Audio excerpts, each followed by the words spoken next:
మంచిది. మీరు అందరూ ప్రార్థన చేస్తారని 2-3 విషయాలు మీ ప్రార్థన సహాయం కోరి మీకు తెలియచేస్తా ఉన్నాను. ఈ వారంలో మంగళవారం ఆంధ్ర ప్రాంతం పాలకొల్లులో మీటింగ్ ఉంది. ఆశీర్వాదకరంగా జరిగేటట్లు ప్రార్థన చేయండి. బుధవారం కృష్ణా జిల్లా బంటుమిల్లి అనే స్థలంలో మీటింగ్ ఉంది. ఆశీర్వాదకరంగా జరిగేటట్లు ప్రార్థన చేయండి. అలాగే గురువారం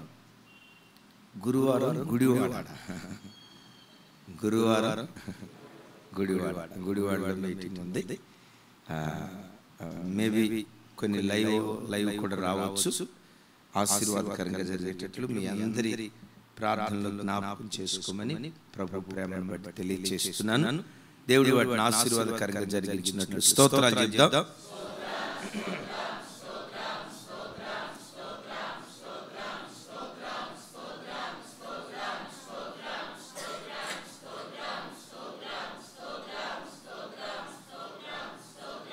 స్తోత్రం స్తోత్రం స్తోత్రం.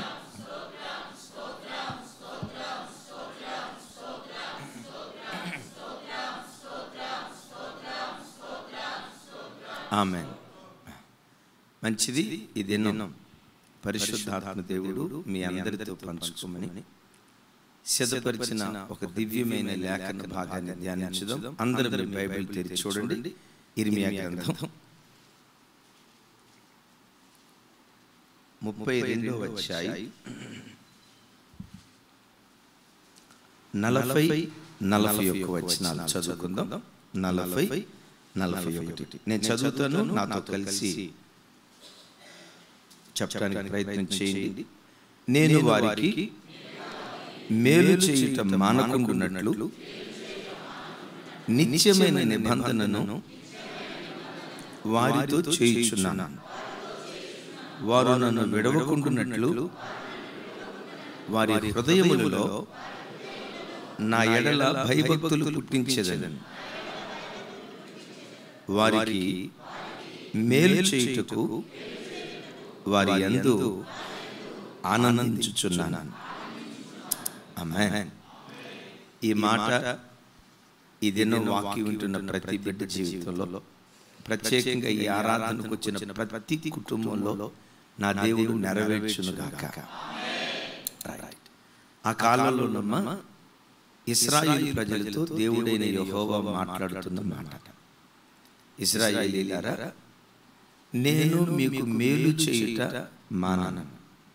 మాననని మీతో నేను నిబంధన చేస్తా ఉన్నాను. నేను ఎలాంటి దేవుడినంటే మేలు చేయుట యందు ఆనందించేవాడను అని దేవుడు ఆ కాలంలో తన ప్రజలతో మాట్లాడుతున్నాడు. సహజంగా నిబంధన అంటే ప్రమాణానికి గుర్తు. అంటే మన భాషలో చెప్పాలంటే మన ఒట్లు పెట్టుకుంటాం కదా, అమ్మొట్టు, నానొట్టు, నీ మీదొట్టు, దేవుని మీదొట్టు అంటాం కదా. సహజంగా కొన్నిసార్లు మనుషులుగా మనం మాటిచ్చి ఇచ్చిన మాట ప్రకారం జరిగించాలంటే మనకి ఏదైనా నష్టం రాబోతుంది అనుకోండి, వెంటనే మనం ఏం చేస్తాం, తూచి అప్పుడేదో తొందరపడి అన్న అది అంతా ఒట్టిదే, మరలా ఇప్పుడు నా నిర్ణయం మారిందని కొన్ని సందర్భాల్లో మాట మారుస్తాం. నీవు నేను ఆరాధించే దేవుడు ఎవడో తెలుసా? ఆయన మాట అవునంటే అవును, కాదంటే కాదు. మాట ఇచ్చి మార్చుటకు మానవ మాత్రుడు కాదు, అబద్ధమాడుటకు నరమాత్రుడు కాదు. మీ అందరితో ప్రభు చెప్తున్న మాట ఏంటంటే, ఈ భూమి మీద మీరు ఎంత కాలం బ్రతుకుతా ఉంటారో, నర్సింగ్ ఎంత కాలం బ్రతుకుతా ఉంటావో, ప్రతి దినం నీ బ్రతుకులో మేలు చేయుట నా దేవుడు మానడు. నువ్వు ప్రభువును చేరుకునే ఆ రోజు వరకు నీ ప్రాణం లేక నీ ఆత్మ పరలోకమందలి దేవుని సన్నిధికి చేరే ఆ రోజు వరకు మీ అందరితో ఈ రోజు ఏమని ప్రమాణం చేస్తున్నాడంటే, మేలు చేయుట నేను మానను, నేను మేలు చేస్తూనే ఉంటాను అంటాడు. ఇక్కడ మేలు చేయుట యందు నేను కొంతమంది ఉంటారు, కీడు చేయటం వాళ్ళకి ఆనందం. కొంతమంది కొన్ని రకరకాల క్యారెక్టర్లు ఉంటాయి. కొంతమంది ఉంటారు వాళ్ళు తినరు. వాళ్ళు తినక ఏం చేస్తారంటే కొంతమంది కడుపు నిండా భోజనం పెడతారు. వాళ్ళు తింటా ఉంటే వీళ్ళు తిన్నట్లుగా ఫీల్ అవుతూ ఉంటారు. కొంతమంది అది. ఇంకొంతమంది ఉండే క్యారెక్టర్ ఏంటంటే తెలుసా, వాడు ఫుల్గా తింటాడు, ఎదుటోడికి ఎంగిల్ చేతితో కూడా వేస్తాడు. అది వాళ్ళ క్యారెక్టర్. అంటే ఒక్కొక్క మనిషికి ఒక్కొక్క క్యారెక్టర్ ఉంటుంది. దేవుని క్యారెక్టర్ ఏంటో తెలుసా, మేలు చేయుటయందు ఆనందించటం అది ఆయన స్వభావం. ఇప్పుడు చూడండి, పాము ప్రతిరోజు పాలు పోసాం. వాస్తవంగా పాలు తాగదు. రోజు కోడిగుడ్లు పెట్టాం. ఒక నెల రోజులు మన ఇంట్లో కోడిగుడ్లు తిని రెండవ నెలలో మన దగ్గరికి వచ్చి ప్రైజ్లాడండి, నాకు కోడిగుడ్లు పెట్టావు, రైల్వే డిపార్ట్మెంట్లో పనిచేసే అయ్యా, నీకు వందనాలయ్యా, నీ జీతంలో 1% నాకు ఖర్చు పెట్టి ప్రతిరోజు గుడ్డు హార్లిక్స్ పాలు ఇచ్చావు, నీకు వందనాలయ్యా అని వచ్చి ప్రైజ్లాడా. నువ్వు మేలు చేయగాక కీడు చేయటం దాని స్వభావం. నా దేవుని స్వభావం ఏంటో తెలుసా, నువ్వు ఏమైనా చేయి, దేవునికి మేలు చేస్తావా కీడు చేస్తావా, ఆయన స్వభావం మాత్రం మేలు చేయటమే ఆయన స్వభావం. గట్టిగా చెప్దాం ఆమేన్. అందుకనే నాకు బైబిల్లో భలే ఇష్టమైన మాట, అపోస్తలుడైన పౌలు గారు, అపోస్తలుడైన పేతురు వారు అయ్యా 3.5 సంవత్సరాలు యేసయ్యతో పాటు తిరిగారు. యేసయ్య ఎక్కడెక్కడికి వెళ్ళారో యేసయ్యతో పాటు అక్కడికి వెళ్ళారు. యేసయ్యను దగ్గరుండి గమనించాడు. యేసయ్యను దగ్గరుండి గమనించాడు. దగ్గరుండి గమనించిన ఈ పేతురు వారు ఒకసారి కొర్నేలియు ఇంటికి వెళ్ళి యేసయ్యను గురించి ఏం చెప్పాడు తెలుసా, అయ్యా 3.5 సంవత్సరాలు ఆయన నేను దగ్గరుండి చూశాను. ఆయన సంచరించాడు. యోదయ, గలిలయ, ప్రసాదు, ఎట్లంటే అట్లా యోదయ, గలిలయ, సమరయ ప్రాంతములంతటా ఆయన సంచరించాడు. సంచరిస్తూ ఎలా సంచరించాడో తెలుసా, మేలు చేయుచు సంచరించుచుండెను అని రాశాడు. ఎట్లా సంచరించాడమ్మా? యోదయకి వెళ్ళారు. యోదయలో ఎవరికైనా యేసయ్య కీడు చేశాడా? సమరయాకి వెళ్ళాడు. సమరయాలో యేసయ్య ఎవరికైనా కీడు చేశాడా? యెరూషలేముకి వెళ్ళాడు. యెరూషలేములో యేసయ్య ఎవరికైనా కీడు చేశాడా? ఎక్కడికి వెళ్ళినా ఆయన మేలులు చేయుచు సంచరించుచు ఉన్నాడు. ఎందుకు తెలుసా, మేలు చేయటం అది ఆయన స్వభావం. మేలు చేస్తూ ఆనందించే దేవుడు. Praise the Lord. ఓసారి దీన్ని రూఢిపరిచి ఒక మాట చెప్తాను. ఇలాగే సండే స్కూల్ నడుస్తుందట. ఇది సండే స్కూల్ కాదు కానీ ఆదివారం ప్రార్థన. ఆ సండే స్కూల్లో టీచర్ గారు పాఠం చెప్తే మన దేవుడైన యెహోవాకు అసాధ్యమైన కార్యం ఏదీ లేదు, అవునా కాదా పిల్లలో అని అడిగిందంట. ఈ లోపు ఒక పిడుగు లేచి, అది పిల్లోడు కాదు, ఒక పిడుగు లేచి అన్నాడంట, మేడం టీచర్ మన దేవునికి చాతగాని ఉన్నాయి మేడం అన్నాడంట. ఒరే మన దేవునికి చాతగాని నేను బైబిల్ సరే మన దేవునికి ఏం చాతగాదు చెప్పారంటే వాడు సీరియస్గా లేచి ఇచ్చాడంట, మేడం నంబర్ 1 మన దేవునికి పాపం చేయటం చాతగాదు మేడం అన్నాడంట. అప్పుడు మేడం అనుకున్నట్టు ఒరే ఈడు చెప్పేది కూడా నిజమే, దేవునికి ఒకటి పాపం చేయటం చాతగాదు, రెండోది చెప్పరా అన్నాడు. రెండోది చెప్పరా అంటే అంటాడంట, మేడం మన దేవునికి ఆయన నమ్మిన ప్రజలకు కీడు చేయటం దేవునికి చేతగాదు మేడం, ఆయనకి చేతైంది మేలు చేయటం మాత్రమే. యోదయకి వెళ్ళినా మేలు చేశాడు, సమరయాకి వెళ్ళినా, గలిలయకి వెళ్ళినా, ఎక్కడికి వెళ్ళినా ప్రభు మేలు చేస్తూనే వెళ్ళాడు. అక్కడ దాకెందుకు, ఎక్కడో యోదయ, గలిలయ, సమరయ ఆ దేశం వెళ్దాం, మన మధ్యలో తిరుగుదాం. నేను అంట లైవ్ చూసి మీ అందరిని అంట, ఈ వాక్యం మీ అందరిని అడుగుతా, యేసయ్య నీ బ్రతుకులో ఎప్పుడైనా నీకు కీడు చేశాడా? నీకు కీడు చేశాడా? అమ్మా ఓ ప్రసాద్ అక్క ఎప్పుడన్నా కీడు చేసేసాడా?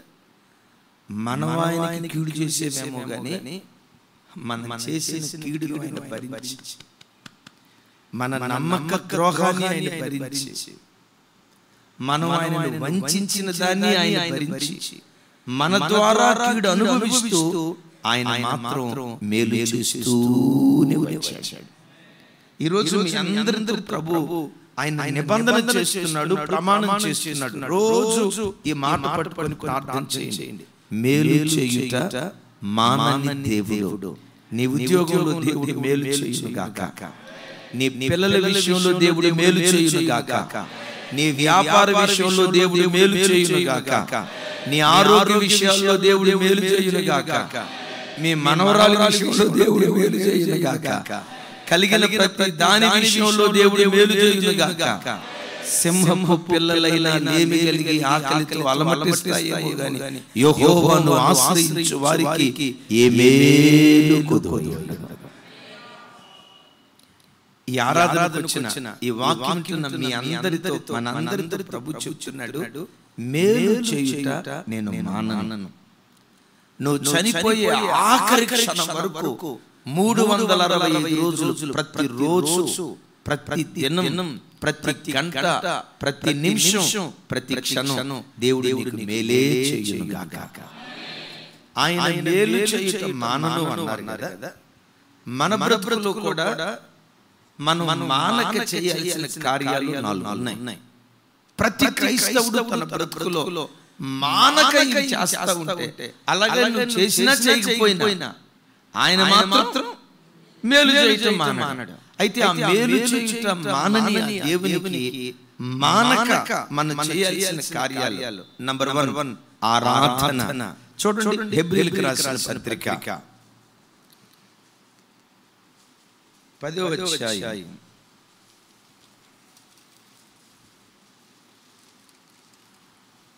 24-25 వచనాలు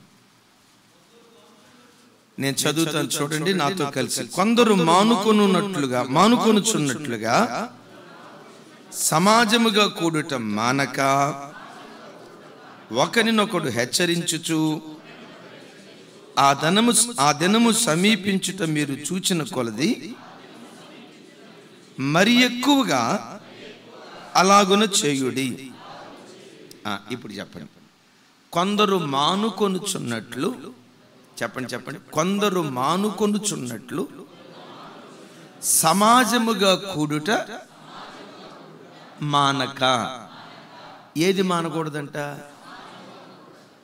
చరిత్ర పుటల్లో అమెరికా దేశంలో రాక్ పుల్లర్ అనే ఒక గొప్ప ధనవంతుడు, ఈ రోజుల్లో భారతదేశంలో ధనవంతుడు అంటంతో టకమని ఎవరి పేరు చెప్తారు? సునీల్. ఎవరి పేరు? నీ పేరా? చెప్పును కాక ఆమెననుకో. రైట్. ఏ అంబానీ? ఇద్దరున్నారు. సరే, ముఖేష్ అంబానీ. ఈ రోజున ముఖేష్ అంబానీ అనే పేరు ఎట్లా వింటామో, అమెరికా దేశంలో ఆ రోజుల్లో రాక్ పుల్లర్ అనే ఆయన మిక్కిలి మహా గొప్ప ధనవంతుడు. వారి ప్రొడక్ట్స్ లో ఒకటి చెప్పాలంటే స్టాండర్డ్ ఆయిల్ ఉంది, చూసారా? Standard oil. ఆ కంపెనీ ఓనర్ రాక్ పుల్లర్ గారు. దరిదాపుగా ఆయనకు 90 సంవత్సరాల వయసు దాటింది.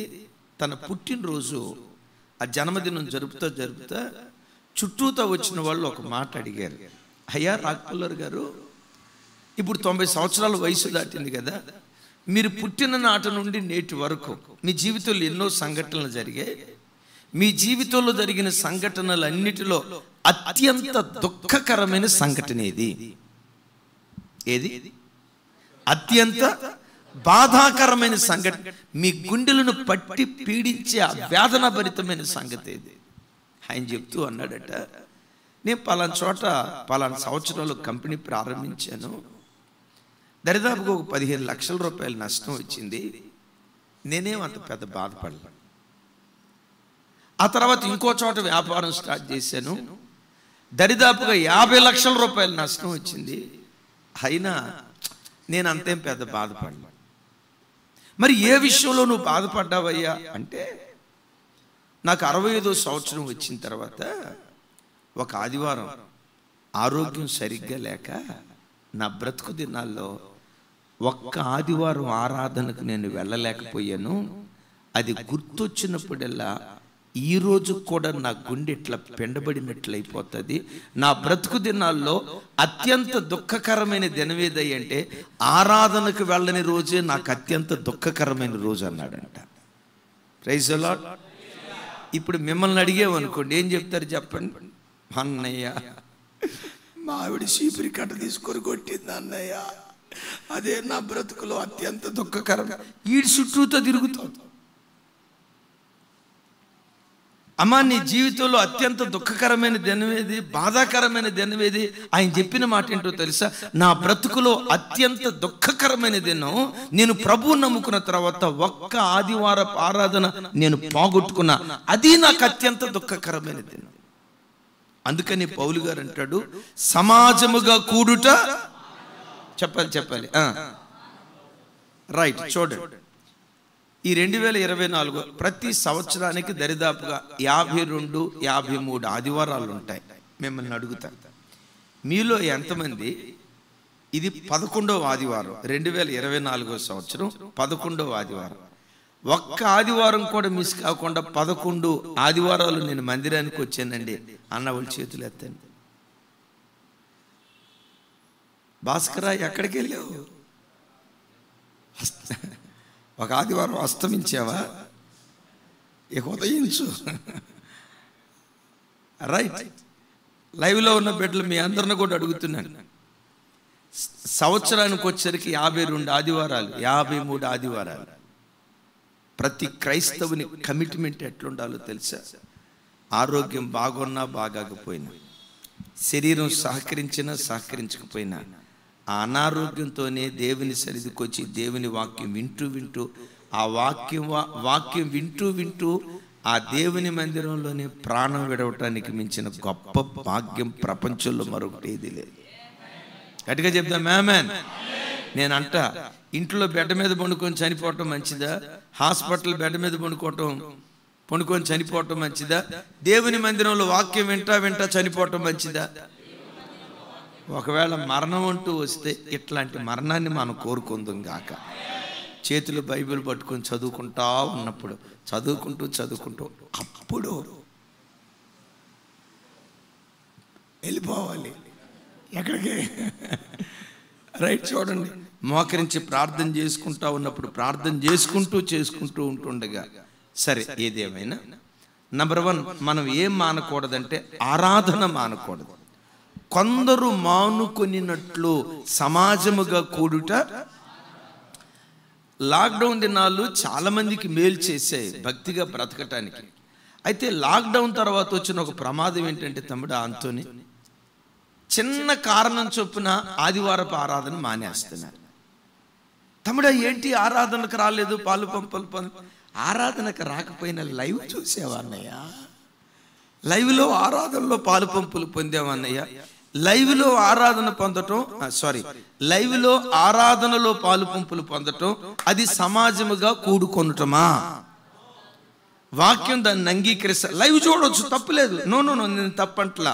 కానీ లైవ్లో ఆరాధనలో పాలు పంపులు పొందటం అది ఆరాధన కాదు, సమాజముగా కూడుట. ఎందుకు మనం సమాజంగా కూడుకోవాలి? ఎందుకు దేవుని మందిరానికి రావాలి? ఎందుకు పునరుద్ధానపు దినాన్ని మనం పాటించాలి? బైబిల్లో మనం చూస్తాం, ఆదికాండంలో ఆయన విశ్రాంతి దినమును పరిశుద్ధపరిచి దానిని ఆశీర్వదించెను అనే మాట నాతో కలిసి చెప్పండి. ఆయన విశ్రాంతి దినమును పరిశుద్ధపరిచి దానిని ఆశీర్వదించెను. పాత నిబంధనలో శనివారం ఆరాధన చేయటానికి కూడుకునేవాళ్ళు అది విశ్రాంతి దినంగా పరిగణించేవాళ్ళు. కానీ క్రొత్త నిబంధన కాలంలో మనకు ఆరాధన దినం ఏదో తెలుసా? ఆదివారం ఆరాధన దినం. యేసయ్యకి మహిమ కలుగును గాక. విశ్రాంతి దినం పాత నిబంధనలో ఉండదు కదా. విశ్రాంతి దినం అంటే ఏ రోజు? ఎన్నో రోజు? 7వ రోజు. మొదటి రోజు అయిపోయింది, 2వ రోజు అయిపోయింది, 3వ రోజు అయిపోయింది, 4వ రోజు అయిపోయింది, 5వ రోజు అయిపోయింది, 6వ రోజు అయిపోయింది. అన్ని పనులు చేసుకున్న తర్వాత 7వ రోజు. ఇప్పుడు ఆదివారం ఏ రోజు చెప్పాలి. అంటే వారంలో మొట్టమొదటి రోజు ఏది? నేనంట శనివారపు ఆరాధన పాత నిబంధనలో ఉన్న ఆరాధన నేను కించపరచను, కానీ శనివారపు ఆరాధన కంటే ఆదివారపు ఆరాధన బహుశ్రేష్టమైనది. ఎందుకు చెప్పండి? Top most priority, first priority, వారంలో మొట్టమొదటి స్థానం అది దేవునికి ఇచ్చినట్టు లెక్క. గట్టిగా చెప్దాం ఆమేన్. ఎందుకు మనం పునరుద్ధానపు దినాన్ని పాటించాలంటే, సమాజంగా మనం ఎందుకు కూడుకోవాలంటే, విశ్రాంతి దినమును ఆయన పరిశుద్ధపరిచి, చెప్పండి ఏం చేశాడు అంటే, సమాజంగా కూడుకొని ప్రభు సన్నిధిలో మన వాక్యం వినటం ద్వారా ఆ దైవ సన్నిధి నంబర్ 1 మనకు పరిశుద్ధత ప్రసాదిస్తుంది. నేను ఎప్పుడు చెప్తా, ఈ భూమి మీద ప్రపంచంలో ఏ స్థలానికి వెళ్ళినా అపవిత్రత అంటిద్దేమో, కానీ భూమి మీద మనుషునికి పవిత్రతను ప్రసాదించగలిగే ఒకే ఒక్క స్థలం జీవము కలిగిన దేవుని మందిరం. గట్టిగా చెప్దాం ఆమేన్. ఇప్పుడు మీరు ఎక్కడో ప్రయాణమే వెళ్ళటానికి బస్ స్టాండ్లో నిలవబడ్డారు. ఆ బస్ స్టాండ్లో నిలవబడిన కొన్ని దృశ్యాలు చూసిన తర్వాత ఏమనిపిస్తుంది? కొన్నిసార్లు తెలియని అపవిత్రత వస్తుంది. లోవర్ ట్యాంక్ బండి దగ్గర ఇందిరా పార్క్ అని ఒక పార్క్ ఉంది. నా స్నేహితుడు ఒకడు వచ్చి, ఒరే హైదరాబాద్ వచ్చి ఇంతకాలం అవుతుంది, నువ్వు ట్యాంక్ బండి చూడలేదంట, బుద్ధుడిని చూడలేదు, ఏముంది అక్కడ చూడటానికి? బుద్ధుడిని చూడలేదంట, సాలార్జంగ్ మ్యూజియం చూడలేదంట, హుస్సేన్ సాగర్ చూడలేదంట, ఇందిరా పార్కు చూడలేదంట. మేము చూస్తాం, మాతో పాటు రారా అని చెప్పి ఇందిరా పార్కుకి తీసుకెళ్ళారు.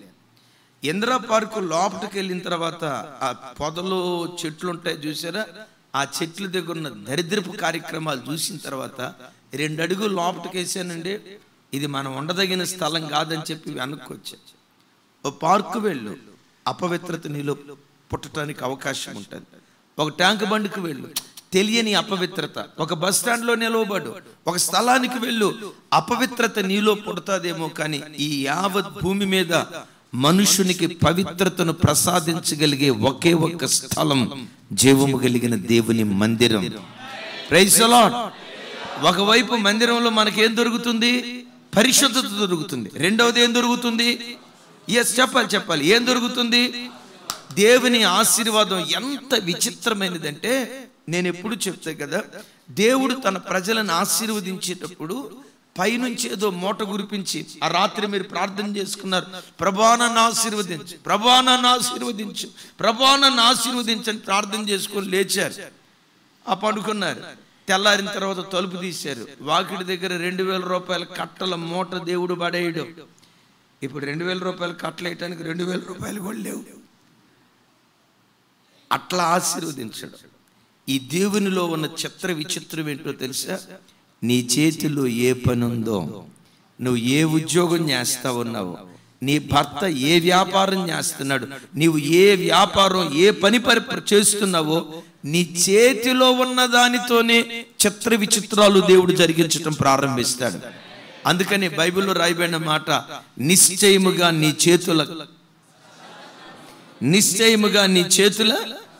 నీ చేతిలో ఉన్నదాన్నే దేవుడు ఆశీర్వదించడం ప్రారంభించును గాక. ఎందుకు మనం సన్నిధికి రావాలి? బైబిల్లో రాయబడిన చక్కటి మాట, నాతో కలిసి మాట చెప్పండి. యెహోవా సన్నిధిన, సర్వలోకనాథుని సన్నిధిన పర్వతములు మైనము వలె కలుగుచున్నవి. ఏవి? ఎక్కడ? చెప్పాలి. ఎక్కడ?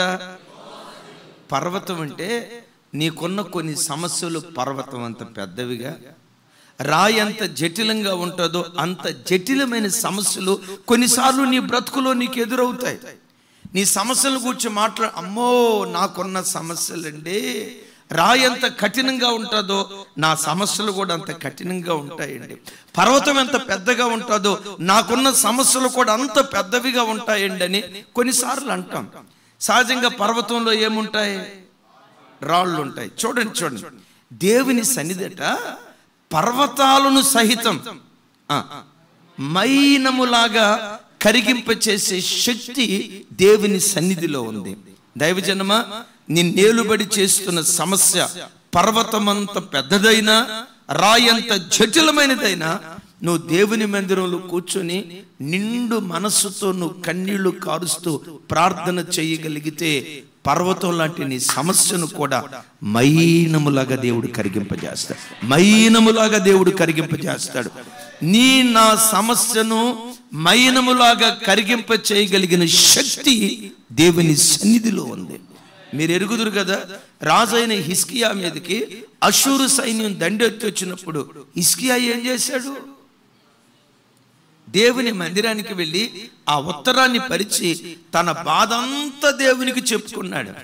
తెల్లవారిందో లేదో పర్వతం లాంటి ఆ సమస్యను మైనంలాగా దేవుడు కరిగింపజేశాడు. ఈరోజు దైవ సన్నిధికి వచ్చిన ఆయన పిల్లలారా, నా చేతులెత్తి మిమ్మల్ని దీవిస్తున్నాను. శనివారం గుండెల్లో ఏ బాధ పెట్టుకొని, గుండెల్లో ఏ కలవరం పెట్టుకొని, గడిచిన వారమంతా ఏ బాధ, ఏ దిగులుతో గడిచిన వారమంతా మీరు దుఃఖపడుతూ వచ్చారు. మీ గుండెల్లో బాధకు కారణమైన సమస్య ఈ పునరుద్ధానపు దినాన ఆ పర్వతం లాంటి సమస్యను మైనములాగా దేవుడు కరిగింప చేయునుగాక. దేవుడు కార్యం చేస్తే మైనోలాగా కరిగిపోద్దట. ఎట్లా? ఇప్పుడు కొవ్వొత్తిని కరిగించడానికి బాగా 1000 డిగ్రీ సెంటిగ్రేడ్ ఉష్ణోగ్రత ఉండాలి కదమ్మా. 2000, 3000 అసలు అగ్ని సెగట్ల తగలటం ఆలస్యం. అంటే అర్థం ఏంటో తెలుసా? నీ సమస్యలో దేవుడు జోక్యం చేసుకుంటే గొడ్డలితో పోయే సమస్యను కూడా గోడితో దేవుడు తీసేస్తాడు. ఆమేన్. అందుకని సమాజముగా కూడుట మాను.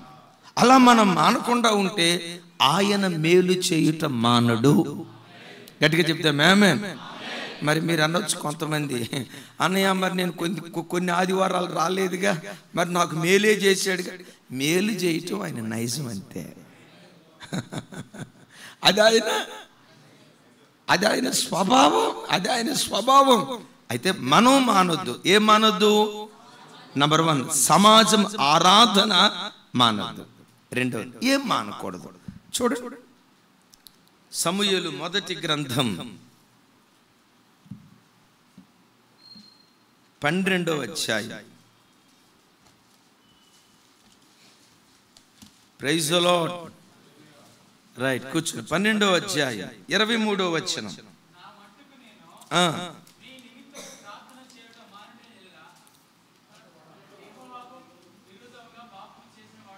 రైట్, అందరూ నాతో కలిసి చెప్పండి. నా మట్టుకు నేను మీ నిమిత్తము ప్రార్థన చేయటం మానుట వలన యెహోవా దృష్టికి యెహోవాకు విరోధముగా పాపము చేసిన వాడు నగుదును. అందరూ నా వైపు చూడండి. ఈ మాట అంటుంది ఎవరు? సమూయేలు ప్రవక్త. ప్రజలను చూసి ఏమంటున్నాడంటే, ఇదిగో ఇశ్రాయేలు ప్రజలారా, మీరు ఎలా బ్రతుకుతున్నారో, మీరేం చేస్తున్నారో మిమ్మల్ని గూర్చి నాకు అవసరం లేదు. నన్ను గూర్చి నేను చెప్తున్నాను. నా సమర్పణ ఏంటో నేను చెప్తున్నాను. ఏమంటాడంటే, నా మట్టుకు నేను మీ నిమిత్తము ప్రార్థన చేయుట మానుట వలన యెహోవా దృష్టికి. అంటే ఏం మానంటున్నాడు? ఏం మానంటున్నాడు? కొంతమంది భోజనం చేయటం మానరు. మధ్యాహ్నానికి కడుపు నిండా ఉన్నట్టే ఉంటుంది. సాయంత్రం 7, 8 దాకా కూడా అది అంతన్నా జరగల, కడుపు నిండినట్టే ఉంది. కానీ మన ఫీలింగ్ ఎట్టుంటుందో తెలుసా? ఆ రాత్రి భోజనం చేయకపోతే ఏదో 3వ ప్రపంచ యుద్ధం వచ్చినట్టు, ఏదో మునిగిపోతున్నట్లు. కడుపు నిండా అన్నం ఉన్నా తినాల్సిందే. కొంతమంది భోజనం మానరు, కొంతమంది నిద్ర మానరు, కొన్ని అలవాట్లు మానరు. అవి మంచి ఉంటాయి, చెడ్డ ఉంటాయి. కానీ సమూయేలు ప్రవక్త కొన్ని అలవాటు ఏంటో తెలుసా? ప్రార్థన చేయుట మానే దైవ సేవకుడు కాదు. అందరం చెప్తాం ఆమేన్.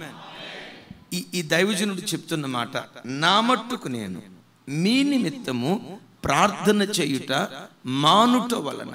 దైవజనమ, ప్రతి దైవ సేవకుని బాధ్యత, ప్రతి దైవ సేవకుని బాధ్యత దేవుడు తనకు అప్పగించిన ఆత్మల విషయమే హృదయ భారంతో ప్రతి దైవజనుడు ప్రార్థన చేయాలి. ప్రార్థన చేయకపోతే అదే దైవ సేవకునికి పాపం అయిపోతుంది. విశ్వాసులు ఇచ్చే దశంభాగం తీసుకొని, విశ్వాసులు ఇస్తున్న కానుకను తీసుకొని దైవ సేవకుడు సుఖపడటం కాదు, కోట్లకు పడగెత్తటం కాదు, కుబేరుడు అవటం కాదు, ఆ ప్రజల ఆత్మల విషయమై ప్రతి దైవ సేవకుడు ఆ ప్రజల కొరకు మానక ప్రార్థన చేసేటువంటి వాడై ఉండాలి. ఏం చేయాలి? అదే అంటాడు, మీరేమైనా చేయండి, నా సమర్పణ ఏంటంటే నా మట్టుకు నేను మీ నిమిత్తం ప్రార్థన చేయుట మానుట వలన. సేవకుడు ఎప్పుడు ప్రజల కొరకు అంగలారుస్తూ ప్రార్థించే ప్రార్థనా పరుడుగా ఉండాలి. ఇది సంఘానికి దీవెన కారణం. ఇప్పుడు మేము సేవకు వచ్చిన తర్వాత దరిదాపు 22 సంవత్సరాల సేవలో అయ్యా మా కోసం మేము ప్రార్థన చేసుకుంది ఏమైనా ఉందా అని మొత్తం 20 సంవత్సరాల ప్రార్థన వెతికితే నాకు తెలిసి 1-2 కూడా పెద్దగా ఉండవేమో. మోకరించామంటే, దేవా మా ఒప్పలు చేర్చిబెట్టలు, మీరు మాకు అప్పగించిన ఆత్మలో, మా చేతులకు మమ్మల్ని నమ్మి మాకు అప్పగించిన కుటుంబాలు, పలానా కుటుంబంలో తెలిస్తే ఈ సమస్య ఉందయ్యా, పలానా కుటుంబంలో ఈ అనైక్యత ఉందయ్యా, భార్యాభర్తల మధ్యలో ఇలాంటి పరిస్థితి ఉందయ్యా అని ప్రతి విషయం సాధ్యమైనంత వరకు ప్రజల కొరకే ప్రార్థన చేయటానికి దేవుడు కృపను గ్రహించాడు. అంటే ప్రతి సేవకుని బాధ్యత ఏంటి? ప్రజల కొరకు. చెప్పండి ఏం చేయాలి?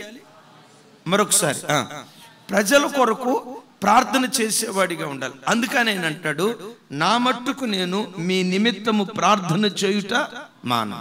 తల్లిదండ్రులారా, మీరు కూడా అనాల్సిన మాట ఏంటో తెలుసా? పిల్లలను కూర్చోబెట్టి, నాన్న మీ నిమిత్తం నేను ప్రార్థన చేయుట మాను. ఎప్పుడైనా తల్లి భోజనం చేయటం మానే, పర్వాలేదు, ఆ రాత్రిపూట నిద్రపోవటం మానే, కానీ నీ జీవితంలో ఏది మానకూడదో తెలుసా? సూర్యుడు ఉదయించక మునిపే పడకల మీద నుంచి లేచి నీ కంఠధ్వని దేవునికి వినిపించటం నువ్వు మానకూడదు. ఒకవేళ నీ కంఠధ్వని వినబడలేదు అంటే అది నీవు చనిపోయిన రోజు మాత్రమే అయి ఉండాలి. ఒక్కళ్ళు కూడా గట్టిగా చెప్పాల. ఏం భయం అనిపించిందా? నీ కంఠధ్వని దేవునికి వినపడలేదంటే సింపుల్, ఆ రోజు నీ చనిపోయిన రోజు మాత్రమే నీ కంఠం మోగబోవాలి. కానీ ప్రభు సన్నిధి చేరి ఆ రోజు వరకు అరుణోదయపు ప్రార్థన మానొద్దు. నేనంట ప్రతి ప్రార్థన ప్రాముఖ్యమైందే, అలాగని అరుణోదయం ప్రార్థన చేస్తేనే దేవుడు వింటాడు అని చెప్పడానికి ఏమీ లేదు. కానీ నేనంట అన్ని సమయాల్లో ప్రార్థన విలువైందే, మరి ప్రాముఖ్యంగా అరుణోదయపు ప్రార్థన చాలా ప్రాముఖ్యమైనది. ఉదయం లేవటంతో తొల్లిటి అర్ధ గంట దేవుని సన్నిధిలో నువ్వు గడుపు. ఒక భక్తుడు ఇలా అంటాడు, 2 మాటలు చెప్తే, ఉదయం లేవటంతో మన చెవులతో ఏది వింటామో ఆ దినమంతా ఆ మాటలు, ఆ వాతావరణం, ఆ దినమంతా మనల్ని వెంబడిస్తుంది. నేను ఒక చోట ఒక హోటల్ కాడ ఉన్నాను. ఆ ప్రొద్దునే వాళ్ళు ఏదో రేడియోలో పెట్టారు, మైకులో పెట్టారు. ఏమంటారు, నా కర్మగాలి ఆ హోటల్ దాని పక్కన ఉంది. దరిదాపుగా అర్ధగంట సేపు దిగు ఇదే ఏదో వినపడుతుంది. ఇక ఎక్కడికి వెళ్ళినా చెప్పంటారా,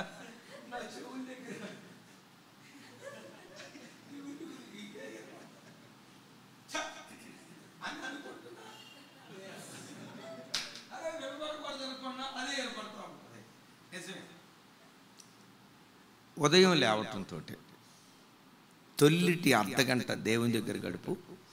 ఆ దినమంతా ఆ దైవ ప్రసన్నత నిన్ను ఆవరించడం ప్రారంభిస్తుంది. ఆ దినమంతా ఆ ఉదయకాలం చేసిన ప్రార్థన. అందుకని బైబిల్లో ఒక మాట రాసి ఉంటుంది, నా జీవదాత అయిన యెహోవాకు నేను చేసిన ప్రార్థన నాకు తోడుగా వచ్చును. ఏమొస్తుందంటే, ఉదయకాలం లేచి ప్రార్థన చేసుకున్నావురా తల్లి, ఉదయం లేచి ప్రార్థన చేసుకున్నావు, మనం చేసిన ప్రార్థన శబ్ద కాలుష్యంలో కలిసిపోదు, ప్రకృతిలో కలిసిపోదు, వాయు కాలుష్యంలో కలిసిపోదు. భక్తుడేమంటాడు తెలుసా? మనం గదిలో ఉండి ప్రార్థన చేసుకుంటే ఆ ప్రార్థన ముగించుకొని మనం వెళ్ళిపోతా ఉంటే మనం చేసిన ప్రార్థనట మనకు తోడుగా వస్తుందట. గట్టిగా చెప్తాం ఆమేన్. మీ అందరితో చెప్తున్నా, ప్రతిరోజు సాయంత్రం ఎక్కువసేపు ఏమొద్దాం, ఒక్క అర్ధ గంట, ఒక్క 30 గంట పిల్లలని దగ్గర కూర్చోబెట్టుకొని, సురేష్ ఒక పాట పాడుకొని, నువ్వు గాయకుడివే, నిన్ను మించిన గాయకురాలు చెల్లి, ఒక పాట పాడుకొని, ఒక అధ్యాయం చదువుకొని, చెరొక పావు గంట ప్రతిరోజు రాత్రి మన కుటుంబాలలో కుటుంబ ఆరాధన జరుగును గాక. ఒకవేళ సైతాన్ గాడు మీ కుటుంబాల్లో అరుణోదయ ప్రార్థన బలిపీఠాలు పడగొడితే, కుటుంబ ఆరాధన బలిపీఠాలు పడగొడితే, ఈరోజు ఈ వాక్యం దేవుడు ఎందుకు వినిపిస్తున్నాడు తెలుసా? పడగొట్టబడిన నీ ప్రార్థన బలిపీఠాన్ని మరలా తిరిగి కట్టాలని దేవుడు కోరుకుంటున్నాడు. కొన్ని కారణాలను బట్టి పడిపోయి ఉండొచ్చు, ఎంత ప్రార్థన చేసినా సమాధానం రాలేదనో, కుటుంబంలో సఖ్యత కారణం ఏదైనా ఉండొచ్చు. సైతాన్ గాడు ఒకవేళ మీ కుటుంబాల్లో కుటుంబ ప్రార్థన బలిపీఠాలు పడగొడితే, పడగొట్టబడిన ప్రార్థన బలిపీఠాలను యేసు నామములో మరలా తిరిగి కట్టుకొందుముగాక. మీ నిమిత్తం నేను ప్రార్థన చేయుట మానను అన్నాడు. ఈ ప్రార్థన ఎలాంటిదో సమూయేలు జీవితంలోనే మనం చూద్దాం. చూడండి, సమూయేలు మొదటి గ్రంథం 7వ అధ్యాయం 13వ వచనం నేను చదువుతాను, నాతో కలిసి అందరూ చెప్పండి. ఇలాగున ఫిలిష్తీయులు అణపబడిన వారై ఇజ్రాయేలు సరిహద్దుల్లోనికి తిరిగి రాక ఆగిపోయిరి. సమూయేలు ఉండిన దినములన్నిటను యెహోవా హస్తము ఫిలిష్తీయులకు విరోధముగా ఉండెను. చప్పట్లు కొట్టే యేసయ్యకు స్తోత్రాలు చెప్దాం. నాతో కలిసి చెప్పండి, ఆ దినాలు ఏ దినాలంట? చెప్పాలి, ఏ దినాలంట? సమూయేలు ఉండిన దినములన్నిటను ఫిలిష్తీయులు అణచబడ్డారు. సమూయేలు ఉండిన దినములన్నిట ఇశ్రాయేలీల సరిహద్దుల్లోనికి రాక ఆగిపోయిరి. సమూయేలు ఉండిన దినములన్నిట ఫిలిష్తీయులకు విరోధంగా యెహోవా హస్తం ఎత్తబడింది. ఇశ్రాయేలీలకు అనుకూలంగా దేవుని బాహువు చాపబడింది. ఎందుకు ఆ దినాలు? ఏ దినాలు? సమూయేలు ఉండిన, ఇప్పుడు నేను మిమ్మల్ని అడుగుతా, సమూయేలు ఉన్న దినాలన్నిటిలో ఏం చేసేవాడు? అదే చెప్పాలి. నీ దినాలు కూడా సమూయేలు దినాలుగా దేవుడు ప్రతిష్ఠించును గాక. గట్టిగా చెప్దాం ఆమేన్. అమ్మా, నీ దినాలను కూడా దేవుడు సమూయేలు దినాలుగా దేవుడు చేయును గాక. సమూయేలు లాంటి ప్రార్థన పరులు సంఘాలలో నుండి, కుటుంబాల్లో నుండి, మరలా చూడండి, సమూయేలు లాంటి ప్రార్థన పరులు సంఘాలలో నుండి, కుటుంబాలలో నుండి లేస్తే ఫిలిష్తీయుడిగా పిలువబడుతున్న సైతాన్ గాడు అణచబడతాడు. నీ కుటుంబానికి విరోధంగా సాతాను చెలరేగుతున్నాడా? మీకు మీ పిల్లలకు మధ్యలో తెలియని అనైక్యత కలుగు చేస్తున్నాడా? భార్యాభర్తల మధ్యలో తెలియని అసమాధానాన్ని కలుగు చేస్తున్నాడా? యేసు నామం పేరిట ఆ ఫిలిష్తీయుడు అణపబడినట్లుగా నీ దినాలు సమూయేలు దినాలుగా ఉండును గాక. గట్టిగా చెప్తాం ఆమేన్. ఏ దినాలుగా ఉండాలి? సమూయేలు ఉండిన దినాలలో ఫిలిష్తీయుడు నీ కుటుంబానికి విరోధంగా పనిచేసే మానవ శక్తులు, సాతాను శక్తులు, దురాత్మ శక్తులు, మాంత్రిక తాంత్రిక శక్తులు ప్రార్థన ద్వారా యేసు నామములో అణచబట్టం ప్రారంభిస్తాయి. సమూయేలు ఉండిన దినములలో ఫిలిష్తీయులు ఇశ్రాయేలీల సరిహద్దులోనికి రాక, చెప్పాలి అక్కడ, రాక, ఆయనకు ముందు మరొక ఆయన ఉన్నాడు న్యాయాధిపతిగా, ప్రవక్తగా. ఎవరు? ఏలి. ఏలీ దినాల్లో ఫిలిష్తీయులు ఇశ్రాయేలీల సరిహద్దును దాటారు. ఇశ్రాయేలు సరిహద్దులోనికి వచ్చారు. ఆ దేశంలో ఉన్న మందసాన్ని కూడా చెరగొట్టుకొని పోయారు. ఏలీ దినాల్లో రాగలిగారు ఫిలిష్తీయులు, సమూయేలు దినాల్లో రాలేకపోయారు. ఎందుకో చెప్పంటారా? ఒక్క సమూయేలు చేసిన ప్రార్థన ఆ దేశమంతటికి ప్రాకారంగా మారిపోయింది. గట్టిగా చెప్తాం ఆమేన్. తమ్ముడా, చూడు తమ్ముడా, ఒక్కడి ప్రార్థన దేశానికే ప్రాకారమైనప్పుడు నీవు చేసిన ప్రార్థన నీ ఇంట్లో ఉన్న నలుగురికి ప్రాకారంగా మారదా? సంఘంలో ఉన్న ఈ సంఘంలో ఉన్న ఒక 5,000 మందికి ప్రాకారంగా మారదా? ఒక పట్టణానికి ప్రాకారంగా మారదా? మన దినాలు సమూయేలు దినాలుగా దేవుడు ప్రతిష్ఠించును గాక. గట్టిగా చెప్తాం ఆమేన్. మరోసారి ఆమేన్. సమూయేలు ఉండిన దినాల్లో యెహోవా హస్తం ఫిలిష్తీయులకు వ్యతిరేకంగా లేచింది, విరోధంగా లేచిందట. అదే హస్తం ఇశ్రాయేలీలకు అనుకూలంగా చాపబడిందట. నా ప్రార్థన, మేలు చేయటం మాననని వాగ్దానం చేసిన ఆ దయగలిగిన దేవుని హస్తం నీకు అనుకూలంగా చాపబడును గాక. నీకు విరోధంగా పనిచేసే ప్రతి దుష్టశక్తికి విరోధంగా దేవుడు తన బాహువును ఎత్తునుగాక. ఒక్కసారి దేవుడు తన హస్తాన్ని నీ పట్ల చాపితే, బైబిల్లో రాయబడిన చక్కటి మాట, నీతిమంతుల గుడారాలలో, మొత్తం చెప్పాలి పెద్దగా, నీతిమంతుల గుడారాలలో రక్షణను గూర్చిన, మీరు సరిగ్గా చదవాలి బైబిల్, సగం సగం కట్ చేస్తే ఎట్లాగమ్మా? నీతిమంతుల గుడారాలలో రక్షణను గూర్చిన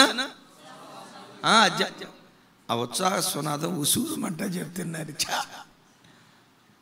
విజయ్ చెప్పు, ఏ సునాదం? నీతిమంతుల గుడారాలలో రక్షణను గూర్చిన ఉత్సాహ సునాదం. కుటుంబ ప్రార్థనలో కూర్చున్నప్పుడు ఉసూరు మాట ప్రార్థన చేయొద్దు. నాకు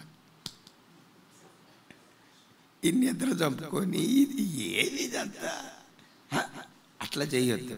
అర్ధగంట ప్రార్థన చేసిన, 30 గంట ప్రార్థన చేసిన ఉత్సాహ స్తోత్రం, ఉత్సాహ ప్రార్థన, ఉత్సాహంతో కూడుకున్న ఆరాధన. రైట్. నీతిమంతుల గుడారాలలో రక్షణను కూర్చిన ఉత్సాహ సునాదాలు వినబడతాయి. తర్వాత ఏం రాసి ఉంటే చెప్పండి తల్లి, బైబిల్ చూసి కాదు. యెహోవా దక్షిణ హస్తము సాహస కార్యాలు చేయును. ఏ ఇంటిలో నిరంతరం ప్రార్థన జరుగుతుందో ఆ ఇంటి యొడల సాహస కార్యాలు చేసే, చెప్పాలి, సాహస కార్యాలు చేసే దేవుని దక్షిణ హస్తం ఆ కుటుంబానికి అనుకూలంగా చాపబడుతుంది. గట్టిగా చెప్తాం ఆమేన్. సాహసం అని దేన్ని అంటారు? అసాధ్యమైనది ఎవడైనా సుసాధ్యం చేస్తే అలాంటి సాహస కార్యం నీ పిల్లల ద్వారా దేవుడు జరిగించును గాక. అలాంటి సాహస కార్యం మన సంఘంలో దేవుడు జరిగించును గాక. ఈ వాక్యం వింటున్న నీ కుటుంబంలో నా దేవుడు జరిగించును గాక. అయితే అలాంటి సాహస కార్యం జరగాలంటే మన ఇంట్లో నుంచి ఎప్పుడు డాక్టర్ గారు, సగం డాక్టరు, ఉసూరుమనే సునాదం వినపడకూడదు. స్తోత్రం. అది కాదు. కొంతమంది అరే ఉత్సాహగారం కూడా ఉసూరు మంట పాడతాడు. యేసు నామములో అది నశించును గాక. చెప్దాం ఆమేన్. రక్షణను కూర్చిన ఉత్సాహ సునాదాలు వినబడతా ఉంటే సాహస కార్యాలు చేసే దేవుని దక్షిణ హస్తం ఆ కుటుంబానికి అనుకూలంగా చాపబడుతుంది. ఆయన అంటాడు, మేలు చేయుట, ఆరాధన మానొద్దు. రెండవది అర్పణ మానొద్దు. అర్పణ లేక ప్రార్థన మానొద్దు. మూడవది మనం ఏం మానకూడదు. మరో 2 విషయాలు లేఖనాల నుంచి చూద్దాం. ఇర్మియా గ్రంథం 17వ అధ్యాయం 16వ వచనం. అందరూ చూడండి. ఇర్మియా గ్రంథం 17వ అధ్యాయం నేను చదువుతాను. 16వ వచనం నాతో కలిసి చెప్పండి. నేను నిన్ను అనుసరించు కాపరినయుండుట మానలేదు, ఘోరమైన దినములు చూడవలెనని నేను కోరలేదు. నీకే తెలిసి ఉన్నది, నా నోట నుండి వచ్చిన మాట నీ సన్నిధిలోనున్నది. నాతో కలిసి చెప్పండి. ఇర్మియా ప్రవక్త మాట్లాడుతున్న మాట. ఇందాక ఆయన ఏమన్నాడు? ఆ ప్రవక్త ఏమన్నాడు? ప్రార్థన చేయుట ఈయనేం మాన్న అంటున్నాడు? నాతో కలిసి చెప్పండి. యెహోవాను అనుసరించు కాపరినయుండుట మానలేదు. దైవజనమ, ప్రతి కాపరి యెహోవాను అనుసరించాలి.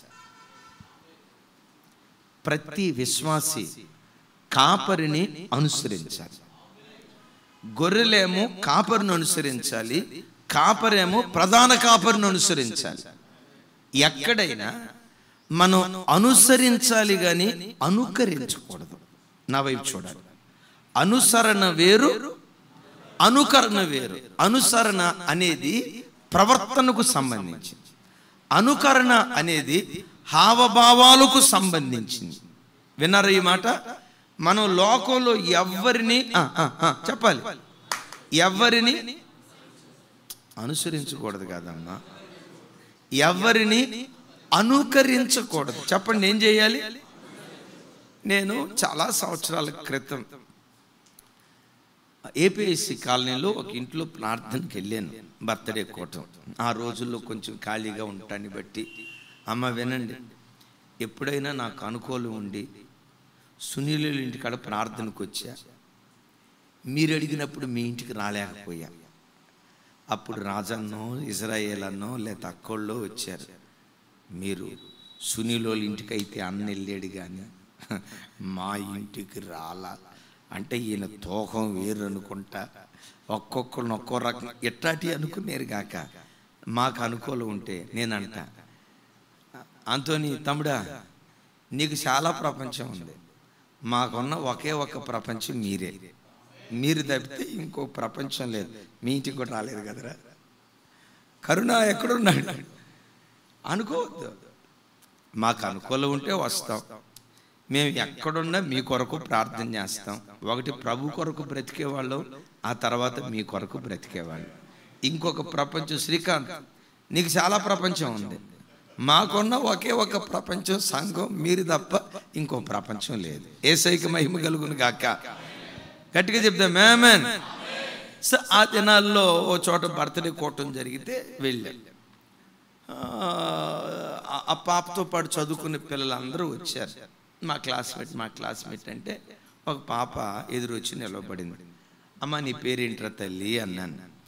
దేవుని ఎరగని పిల్లలు, నీ పేరేంటి తల్లి అన్నాను. ఆ పాప చూడండి, మేబీ 9వ తరగతి ఏం చదువుతూ ఉంటుంది. నీ పేరేంటమ్మా అంటే ఆ పాప ఇట్లా అంట, నా పేరా అని అలాగని సిగ్గుపడతా కాదు, నా పేరా అంది. నీ పేరేనమ్మా అడిగేదే, ఏ పేరు నీ పేరంటే ఆ తర్వాత ఏదో అదో రకంగా సాగదీసి నా పేరు ఏదో సాగదీసి చెప్పింది. మా డాడీ పేరు చెప్పమంటారా అంది. ఇక్కడతోనే నా పని అయిపోయిందమ్మా. అట్లా ఎందుకు చేసిందో చెప్పంటారా? ఈ టీవీ యాంకర్లు ఉంటారు చూసారా, నిలవబడేటప్పుడు కాస్త అదో రకంగా హావభావాలతో, ఏమండి సైకిల్ టైర్లు వేసుకొని, ఎక్కడెక్కడ గొలుసులన్నీ వేసుకొని, దండలు వేసుకొని, ఇక్కడ దాకా ఈ ఫ్యాషన్ ఉంటుంది చూసారా, అందులో చూడటం. ఆమె ఎట్లా చేసిందో సేమ్ అట్లాగే అనుకరిస్తూ ఉంటారు. దేవుని బిడ్డలు ఎప్పుడు లోకాన్ని అనుకరించకూడదు, యేసయ్యను ఎదురు పెట్టుకొని ఆయన అనుసరించే వారిగా దేవుని దగ్గర మనం బ్రతకాలి. ఒక పాప ఈ ముందు జుట్టు పాము పడకలాగా తీసింది. ఏంటమ్మంటే ఫంక్. నేను మనసులో అనుకున్న పెట్రోల్ బంకేం కాదు, ఫంక్. ఎవరిని చూసి అదిగో చూడండి, యూట్యూబ్లో చూసి జడ ఎట్లా వేయాలి, యూట్యూబ్ చూసి ఆ జడలో అయ్యేంటి ఫ్లవర్ బాల్స్ ఎట్లా పెట్టాలి, యూట్యూబ్ చూసి వంట చేసేవంటే పోనేలే అనుకోవచ్చు. కొంతమంది యూట్యూబ్ చూసి వంట చేస్తున్నారు, సరే అది వేరే సంగతి. జడేసేది కూడా యూట్యూబ్ చేసి జడేస్తూ ఉంటాం. ఆమె ఎట్లా చేసిందో నేను కూడా అట్లా. లోకాన్ని పొరపాటున మనం అనుకరించకూడదు. యేసయ్యను మాత్రమే మనం అనుసరించేవారిగా ఉండాలి. ఎట్లా అమ్మా?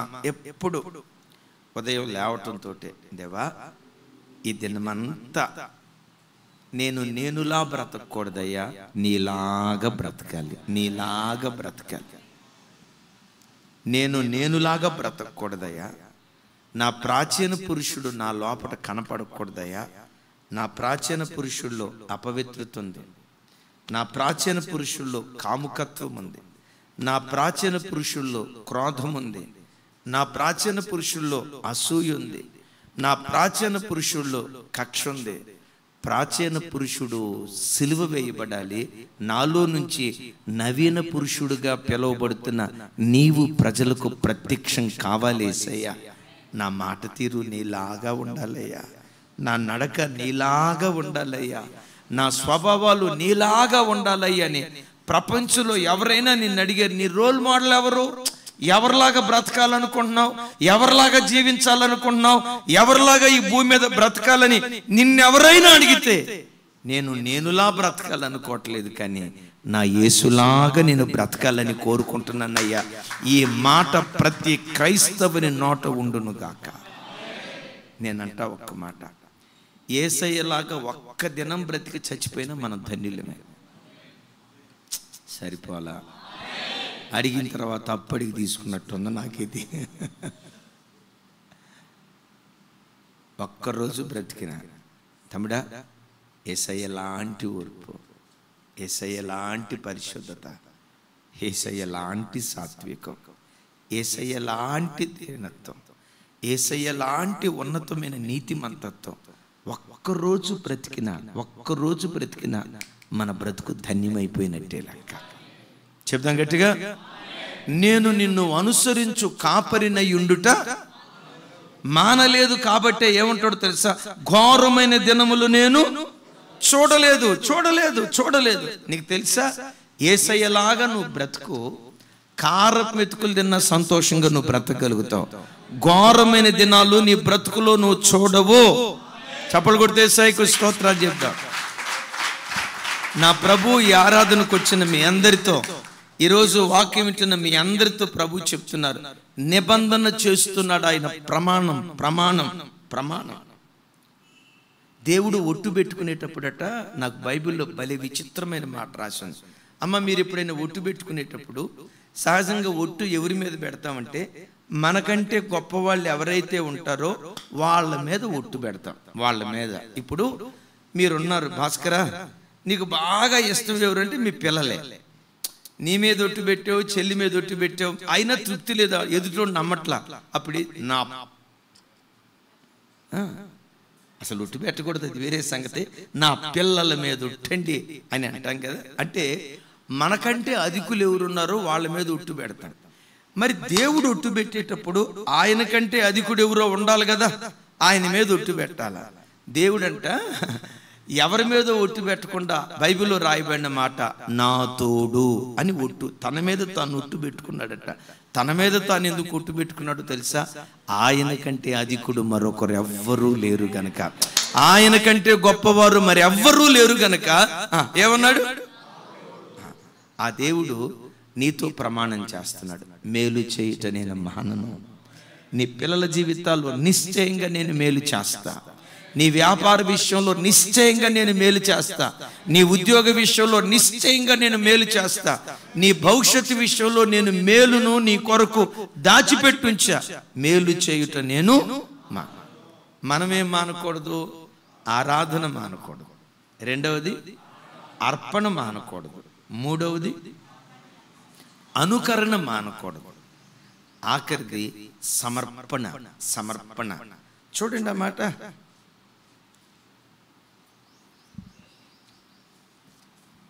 లోకాసు సువార్త, అందరూ ఈ మాట వినండి, బహు చక్కటి మాట. 11వ అధ్యాయం 42వ వచనం, అలాగే మత్తయి సువార్త 23వ అధ్యాయం 23, 24 వచనాలు నేను చదువుతాను.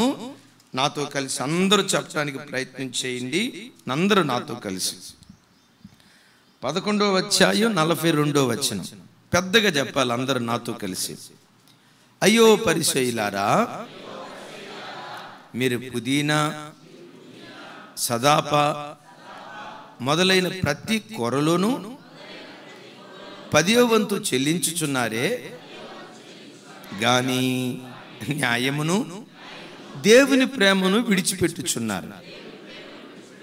వాటిని మానక వీటిని చేయవలసి ఉన్నది. మత్తయి సువార్త 23వ అధ్యాయం 23, 24 వచనాలు నాతో కలిసి చెప్పండి. అయ్యో వేషధారులైన శాస్త్రులారా, పరిసయ్యులారా, మీరు పుదీనాలోను, సోపులోను, జీలకర్రలోను 10వ వంతు చెల్లించి ధర్మశాస్త్రములో ప్రధాన విషయములను అనగా న్యాయమును, కనికరమును, విశ్వాసమును విడిచిపెట్టితిరి. వాటిని మానక వీటిని చేయవలసి ఉండెను. అందులైన మార్గదర్శకులారా, దోమ లేకుండాన్నట్లు వడియగట్టి ఒంటెలు మింగువారు మీరే. ఏటిని చంపుతున్నారట? అరే దోమ దోమ, ఒంటెలు మాత్రం మింగేస్తున్నారు. అంటే ఈ బ్యాచ్ అట్లాంటి బ్యాచ్ అంటే పెద్ద పెద్ద పాపాలేం చేస్తూ ఉంటారు. ఈ చిన్న చిన్న పాపాలు ఉంటాయి చూసారా, అది కూడా పాపమే. వీటిని మాత్రం చంపేస్తూ ఉన్నారు. యేసు ప్రభు ఇక్కడ అంటాడు, ఇదిగో యూదులారా, ఇశ్రాయేలీలారా, మీరు సోపులోను, జీలకర్రలోను, పుదీనాలోను ప్రతి దానిలో మీరు దేవునికి దశమ భాగం ఇస్తున్నారు. మంచిది, మంచిది, ఇవ్వకూడదని కాదు. అది మానక మీరు చేయండి. మానక అంటే మానకేం చేయాలి?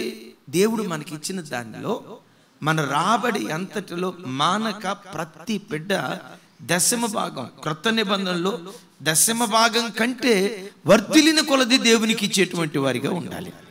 గట్టిగా చెప్తాం ఆమేన్.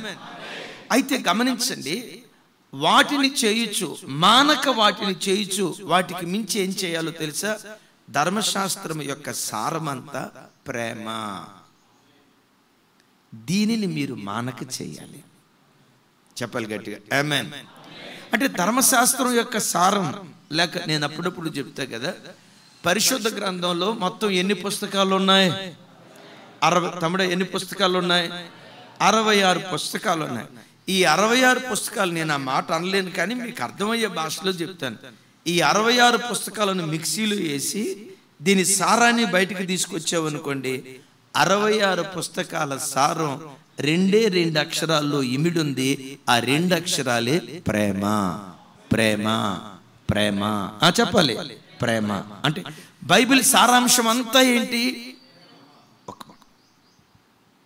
నేను దేవునికి దశమ భాగం తీసుకొచ్చాను అని చెప్పి ఆ తల్లి దేవునికి దశమ భాగం తీసుకొచ్చి ఇచ్చింది. అదే సమయంలో ఇంటిలో అత్త ఉంది కదా, వృద్ధాప్యంలో అత్త ఉంది కదా, గ్లాసుడు మంచినీళ్ళు కూడా ఇవ్వదు. మందిరానికి వచ్చిందా, బకెట్ కన్నీళ్లు గార్చింది. బకెట్. ఇంటికి వెళ్ళిన తర్వాత అత్త మంచం మీద పడుకొని, అమ్మ కోడల, ఒక గ్లాసు మంచినీళ్ళు అమ్మ, ఒక గ్లాసు మంచినీళ్ళు అమ్మ, ఒక గ్లాసు మంచినీళ్ళు అమ్మ అంటే అరగంట సేపు అరిసిన తర్వాత అప్పుడు అర్ధ గ్లాసు తీసుకుని వెళ్ళి టేబుల్ మీద ఎట్లా పెట్టి చెప్పండి, పెట్టమని పెడతా. లోపల ఏమనుకుంటుందో తెలుసా? మన కరోనా కాలంలో ముసలోళ్ళు అందరూ చచ్చారు. ఈ ముసలిది జావదే, ఇది మొండి పిండం, గట్టి పిండం అని తిట్టుకుంటా ఉంటాం. అది చేసావు, కానీ ప్రధానమైంది ఏది? కొంతమంది అత్తలు ఉంటారు, కూతురులు బాగా ప్రేమిస్తారు, కోడలంటే గోంగూరలు పురుగే.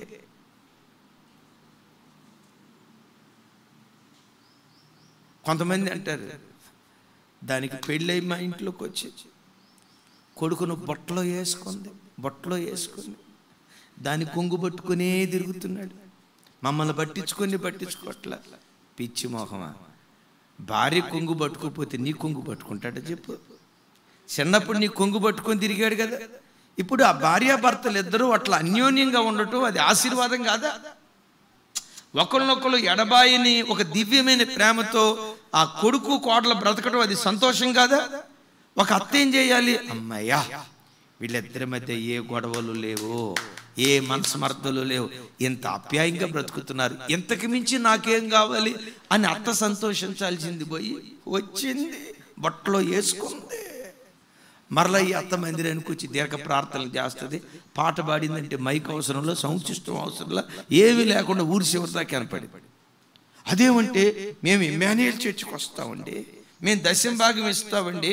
అది చెయ్యి మానక. క్రైస్తవ సంఘం ఏం చేస్తుందంటే దోమలేమో పట్టుకొని చంపుతుంది.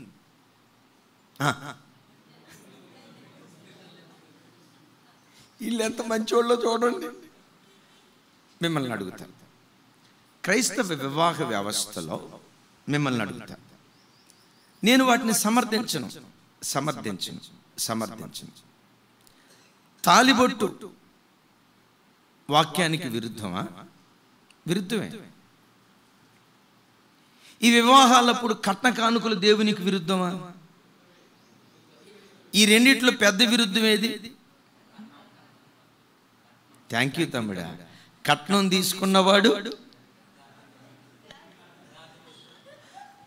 తీసుకున్నవాడు గాడిదని రాసి కదా. అరే, ఒక అన్యుడే చెప్తున్నాడు అది గాడిదని. ఇప్పుడు చూడండి, మేము తాలిబొట్టు కట్టమండి అని అంటాడా? ఈ కట్నం దగ్గరికి వచ్చేసరికి కోటి నుంచి స్టార్ట్ చేస్తాడు. లచ్చ, వీడికి లక్ష అంటూ రాదు. లచ్చ ఏం చదివేవురా? చదివింది ఏమీ లేదు. ఈ బ్యాచ్ ఖర్చు కూడా వాడిని బ్యాచ్ కాదు. ఎంత కట్నం కావాలంటే కోటి అంటాడు. దిగితే 90 లక్షలు 80 లక్షలు. నేనంట మేము తాలిబొట్టు అమ్మమ్మమ్మ అవి వాక్యానికి విరుద్ధం. నేను కాదన్నా, అవి దోమలు. వాటికి మించింది ఏదో తెలుసా? కొంతమంది చూడండి, తాలిబొట్టు వాక్యానికి విరుద్ధమా, కులం వాక్యానికి విరుద్ధమా? మేము తాలిబొట్టు కట్టమండి అని అంటారా? ముగింపులో ఏమంటారు తెలుసా? మా కులప అమ్మాయినే చూడండి, ఇది చూడండి.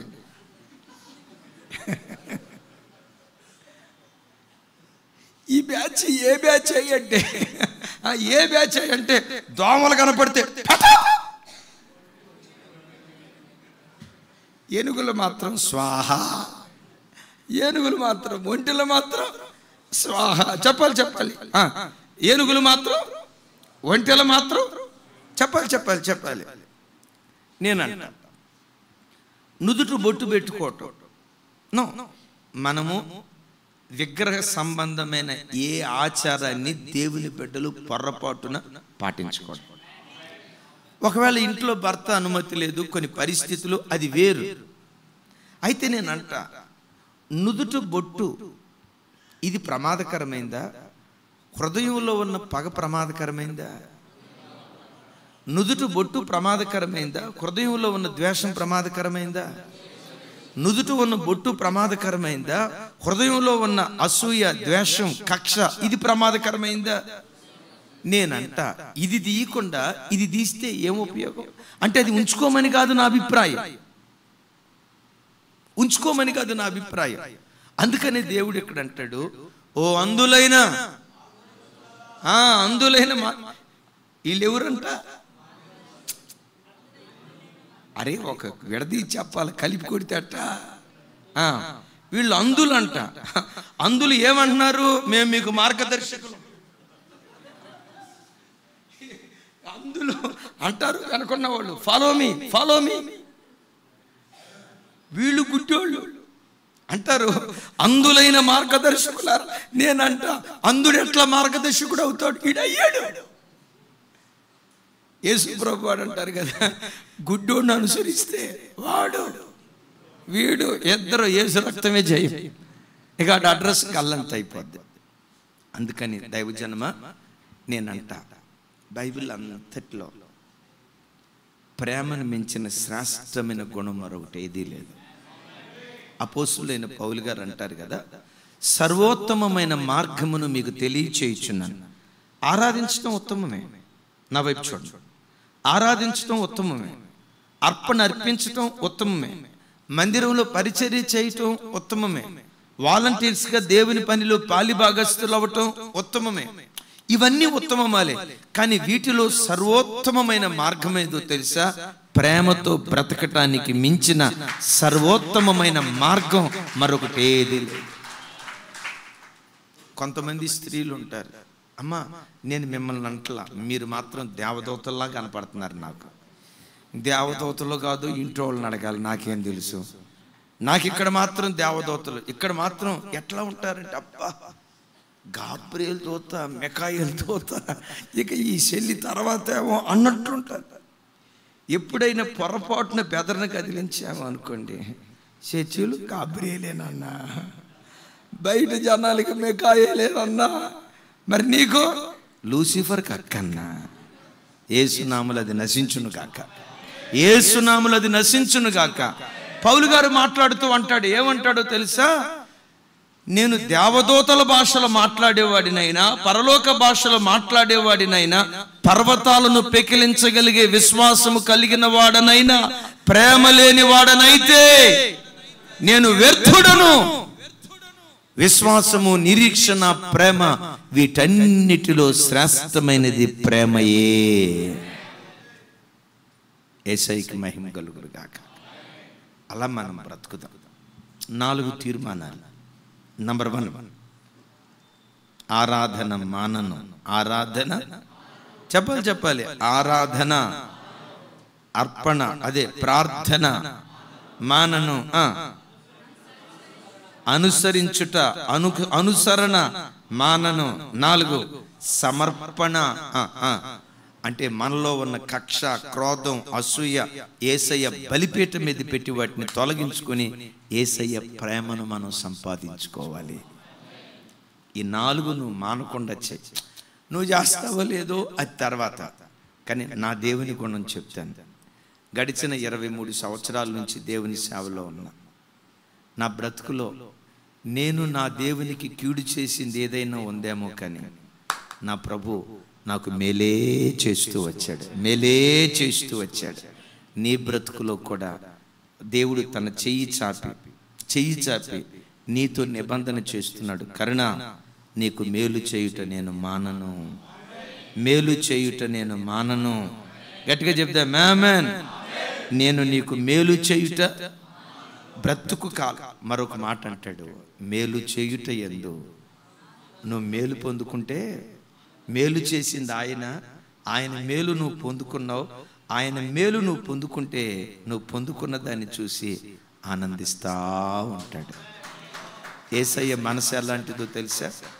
ఇప్పుడు మన పిల్లలు ఉన్నారు, వాళ్ళు పుట్టినప్పటి నుంచి వాళ్ళు స్కూల్ ఫీజు కట్టింది ఎవరు? తల్లిదండ్రులే కదా. వాళ్ళు డొనేషన్ కట్టింది ఎవరు? వాళ్ళ డ్రెస్ కొని పెట్టింది ఎవరు? ఇదంతా పూర్తయిన తర్వాత యేసు నామం పేరిట వాడు ఒక ఐఏఎస్ ఆఫీసర్ అయ్యాడు, ఒక ఐపీఎస్ ఆఫీసర్ అయ్యాడు, ఒక డాక్టర్ గారు అయ్యాడు. కొడుకు డాక్టర్ అయిన తర్వాత ఆ కొడుకు ఎదుగుదల చూసి తండ్రి ఏం చేస్తాడు? చెప్పాలి. ఆ తండ్రి, నేను ఎవటాన్ని బట్టారో వాడు డాక్టర్ అయింది అని ఏ తండ్రి అయినా అనుకుంటాడా? నేను ఇవన్నీ సదుపాయాలు చేయబట్టి వాడు కలెక్టర్ అయ్యాడండి అట్లా అనుకోడు. కొడుకు ఆ స్థితికి వెళ్తే ఆ స్థితిని చూసి ఆనందిస్తూ ఉంటాడు. ఒక్క మాట చెప్పాలంటే, ఈ యేసయ్య నీ తండ్రి లాంటి మనసు కలిగిన వాడు. అమ్మో, యేసయ్యను నీ తండ్రితో నేను పోల్చలేను. నీ తండ్రి కంటే, నీ తల్లి కంటే అతి శ్రేష్టమైన మనసు కలిగిన వాడు. నీ బ్రతుకు కాలమంతా ఆయన మేలే చేయునుగాక.